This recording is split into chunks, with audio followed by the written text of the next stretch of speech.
बिस्मिल्लाहिर्रहमानिर्रहीम अस्सलाम वालेकुम। इस्लामिक पॉइंट में खुशामदीद। दोस्तों, जैसा कि हमने पिछली वीडियो के अंदर ज़िक्र किया था कि आशिक जिन जो है वो किन औरतों के अंदर होता है और औरत जो है वो इसकी क्या सिचुएशन होती है, क्या सूरत हाल होती है। आशिक जिन जो है वो औरत का क्या हशर करता है और इसके साथ जो है वो किस तरह से रहता है। तो आज की इस वीडियो के हम अंदर ज़िक्र करेंगे कि आशिक जिन से जो है वो अगर औरत छुटकारा चाहती है उसका वजीफ़ा क्या है, उसके लिए हमें जो है वो क्या एहतियाती तदाबीर करनी चाहिए और उसके लिए जो है वो अमल क्या करना चाहिए। तो वीडियो शुरू करने से पहले अगर दोस्तों ने मेरे चैनल को सब्सक्राइब नहीं किया तो बराए करम मेरे चैनल को सब्सक्राइब कर ले ताकि मेरी तमाम आने वाली जो वीडियो है वो आप तक पहुंच रहे।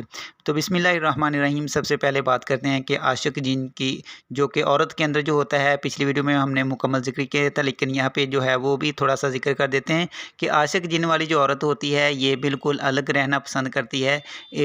हजूम के अंदर जो है वो उसको बिल्कुल भी पसंद नहीं होता और आशिक जिन जो है वो औरत के साथ हर वो बुरा काम करता है जिससे जो है वो औरत का चेहरा बिगड़ जाए, औरत की जिसामत जो है वो बिगड़ जाए, औरत जो है वो खूबसूरत आना जो है वो बंद हो जाए। तो इसके लिए जो एहतियाती तदाबीर हैं वो ये हैं कि औरत को जो है वो ऐसी औरत को सबसे पहली बात तो ये है कि खुद को जो है वो अकेले नहीं रखना चाहिए।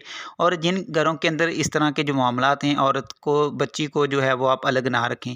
दूसरी बात ये कि जब औरत जो है वो सोए और सोते वक्त जो है उसको बावज़ू होना चाहिए। सुबह शाम के जो अज़कार हैं उसको जो है वो लाज़मी अपनाना चाहिए। और इसके अंदर एक जो दुआ है जो कि सुबह के अज़कार के अंदर भी है, ला इलाहा इल्लल्लाहु वहदहु ला शरीका लहु लहुल मुल्कु व लहुल हम्दु व हुवा अला कुल्लि शैइन क़दीर। ये आपने जो है वो सुबह शाम एक 100 मरतबा पढ़नी है। सोते वक्त जो है वो आपने खुशबू का इस्तेमाल करना है। ख़ासकर खुशबू जो है वो उन जगहों पे जो है वो इस्तेमाल करनी है जहाँ पर जो है, जहाँ से जो है बदबू आती है। मसलन बदबू वाली जगह पे जहाँ से जो है वो बगल हो गई या जहाँ से बदबू जो है वो खारिज होती है। तो दूसरी बात ये है कि अकेले जो है वो अपने वाशरूम, जैसे ही आपने जो है वो वाशरूम में जाना है तो उसकी जो है दुआ वो भी आपने पढ़ लेनी है। अकेले सोना नहीं है। साथ जो है वो यानी कि जैसे वालिदैन या कोई बहन भाई जिस कमरे के अंदर सोते हैं तो आपने जो है वो अकेले नहीं सोना, उनके उसी कमरे के अंदर सोना है जहाँ पे जो है वो काफ़ी ज़्यादा रश हो या दूसरे जो लोग हैं वो सोए हुए हैं। तो इसके लिए जो है वो आपने जो अयाम ख़ास होते हैं यानी कि उसके अंदर जो है वो अपने अज़कार का जो ज़िक्र है वो जारी रखना है, उसको आपने बिल्कुल भी नहीं छोड़ना। और अयाम ख़ास के बाद जो है वो आपने इस बात का एहतमाम करना है। तो अयाम ख़ास के बाद जो है वो आपने नमाज़ जो है वो बाकायदगी से पढ़नी है। नमाज के बाद अज़कार जो है वो पढ़ने हैं। और जो मैंने दुआ जो है वो सुबह शाम जो कि सुबह शाम अज़कार के अंदर भी आती है, सुबह शाम जो है वो 100 मरतबा पढ़नी है। एक बार आपको फिर बताएं कि अकेले नहीं सोना, किसी कमरे के अंदर सोना है जिसके अंदर वालिदैन बहन भाई जो हैं वो हों, उस कमरे के अंदर सोना है। बावज़ू सोना है आपने। सोते वक्त जो है वो खुशबू का इस्तेमाल करना है, यानी कि खुशबू उन जगहों पे इस्तेमाल करनी है जहाँ से जो है बदबू खारिज होती है या जहाँ से जो है वो बदबू निकलती है।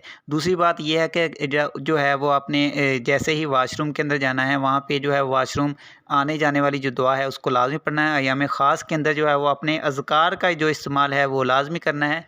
अयाम ख़ास के बाद जो है वो आपने नमाज का बाकायदगी से जो है वो बाकायदगी से पढ़नी है और कुरान पाक भी ज़रूर पढ़ना है।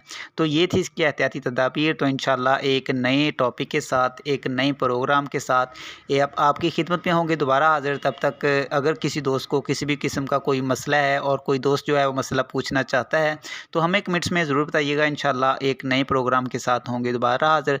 तब तक हमें दी इजाज़त और देखते रहिए इस्लामिक पॉइंट। अल्लाह हाफ़िज़।